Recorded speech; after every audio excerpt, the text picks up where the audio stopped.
और चीन के मुद्दे पर राहुल गांधी की बयानबाजियों को लेकर कल सुप्रीम कोर्ट ने उन्हें कड़ी फटकार लगाई थी। इसे लेकर पूरा विपक्ष लामबंद दिखा और सुप्रीम कोर्ट की टिप्पणियों पर सवाल खड़े किए। राहुल को सुप्रीम कोर्ट की फटकार पर विपक्ष लामबंद। सुप्रीम कोर्ट की फटकार पर विपक्ष ने उठाए सवाल। प्रियंका गांधी, अखिलेश यादव ने किया प्रहार। विपक्ष के बयान पर सरकार का पलटवार। देश की सबसे बड़ी अदालत ने जब राहुल गांधी की तरफ से चीन को लेकर की जा रही बयानबाजी पर फटकार लगाई तो कांग्रेस ने न्यायपालिका को घेरा।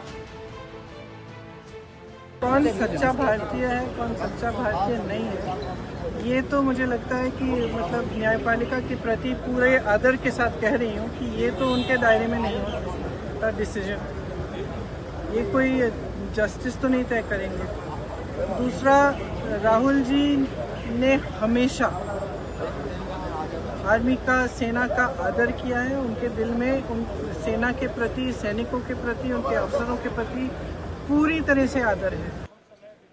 जब गांधी परिवार, राहुल गांधी हो या प्रियंका हो, जब गांधी परिवार के पक्ष में फैसला आए,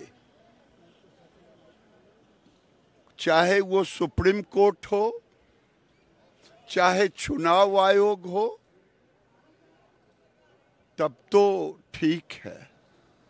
और पक्ष में ना आए तो उसको गाली देना, मीठा मीठा घुट घुट, अब तीता तीता थू थू।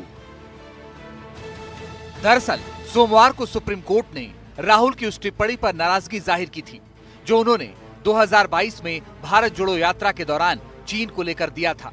सुप्रीम कोर्ट ने राहुल को फटकार लगाई थी और पूछा था, आपको कैसे पता चला कि चीन ने भारत की 2000 वर्ग किलोमीटर जमीन पर कब्जा कर लिया है? विश्वसनीय जानकारी क्या है? अगर आप सच्चे भारतीय होते तो ऐसा नहीं कहते। एनडीए की बैठक में पीएम मोदी ने बिना नाम लिए राहुल को सुप्रीम कोर्ट से फटकार की चर्चा की और कहा, इतनी बड़ी फटकार कोई हो ही नहीं सकती जो कल सुप्रीम कोर्ट ने लगाई है। प्रधानमंत्री जी ने बहुत साफ शब्दों में कहा कि श्रीमान राहुल गांधी जी जो अनाप शनाप बातें हमारा सिक्योरिटी और टेरिटरी को लेकर के जो गलत बयान देते हैं, उसको सुप्रीम कोर्ट ने कड़ी टिप्पणी जो की है, इसके बारे में हम लोगों को बताया कि गलत बात बोलने से न्यायालय, हमारा सर्वोच्च न्यायालय, हमारा जुडिशरी जो है, वो भी चुपचाप नहीं बैठेंगे। ये सबके लिए एक सबक है। सुप्रीम कोर्ट की टिप्पणी के बाद बीजेपी कांग्रेस पर हमलावर है। दूसरी ओर विपक्ष न्यायपालिका पर सवाल खड़े कर रहा है। संसद में इंडिया गठबंधन की बैठक में इस मुद्दे पर चर्चा हुई और कहा गया कि राजनीतिक दलों के लोकतांत्रिक अधिकारों के लिहाज से सुप्रीम कोर्ट के जज की टिप्पणी गैर जरूरी है। राजनीतिक दलों के लोकतांत्रिक अधिकार पर आज सुप्रीम कोर्ट के एक जज ने एक टिप्पणी दी जो कहीं ना कहीं राजनीतिक दलों के अधिकारों की एक सीमा बांधने की कोशिश हम समझ सकते हैं। वो नसीहत समझेंगे तब ना। कोर्ट की ये टिप्पणी कि एक भारतीय को ऐसा नहीं बोलना चाहिए, इससे बड़ी और नसीहत क्या होगी श्रीमान राहुल गांधी के लिए। लेकिन पहली बात है क्या, याद करिए उन्होंने सावरकर को टिप्पणी की थी, कोर्ट ने कहा था महान आजादी के नेताओं पर ऐसा नहीं बोलना चाहिए। याद करिए उन्होंने क्या कहा था राफेल पर कि चौकीदार चोर को सुप्रीम कोर्ट ने कंफर्म किया, कंटेम्प्ट हुआ तो माफी मांगा। तो 3 बार तो इनका ये हाल है। अब फिर भी ये नहीं सीखेंगे तो हम क्या कर सकते हैं। इस बीच अखिलेश यादव ने बीजेपी को चुनौती देते हुए कहा कि सरकार बताए कि पहले कितना हिस्सा था और अब कितना हिस्सा बचा है। भारतीय जनता पार्टी ये बताए कि जमीन कितनी थी और आज कितनी है। जो हमारा क्षेत्रफल है, भारत का क्षेत्रफल, वो कितना था और कितना है। जिस दिन ये जवाब दे दें उस दिन तिरंगा लेकर के घूमें। जो लोग संविधान को लेके देश भर में घूम रहे थे, वो सबसे बड़ा संविधान विरोधी लोग हैं।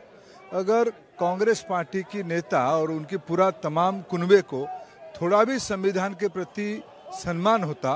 कल सुप्रीम कोर्ट ने जिस प्रकार की टिप्पणी दिया है, आप भारत के बारे में, भारत के साथ आपके संबंध क्या हो, आप भारतीय हो क्या, यही एक सवाल उठा है।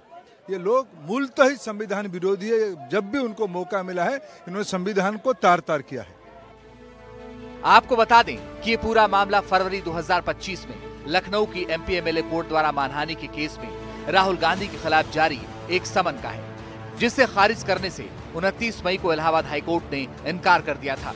इसके खिलाफ राहुल गांधी ने एक स्पेशल लीव पिटीशन दायर की, जिसमें हाईकोर्ट द्वारा केस को खारिज न करने के फैसले को चुनौती दी गई। बॉर्डर रोड्स ऑर्गेनाइजेशन यानी बीआरओ के पूर्व निदेशक उदय शंकर श्रीवास्तव ने राहुल गांधी के एक बयान के खिलाफ याचिका दायर की थी। राहुल गांधी ने 16 दिसंबर 2022 को अपनी भारत जोड़ो यात्रा के दौरान कथित बयान दिया था। याचिका में कहा गया कि 9 दिसंबर 2022 को भारत और चीन की सेनाओं के बीच हुई झड़प पर राहुल गांधी के बयान से भारतीय सेना का नाम खराब हुआ है। याचिका में आरोप लगाया गया कि राहुल गांधी ने बार बार बड़े ही अपमानजनक तरीके से कहा कि चीन की सेना अरुणाचल प्रदेश में हमारे सैनिकों को पीट रही है। अब मामला सुप्रीम कोर्ट में है, लेकिन अब कोर्ट को भी सियासी निशाने में शामिल कर लिया गया है। Bureau report, NDTV India.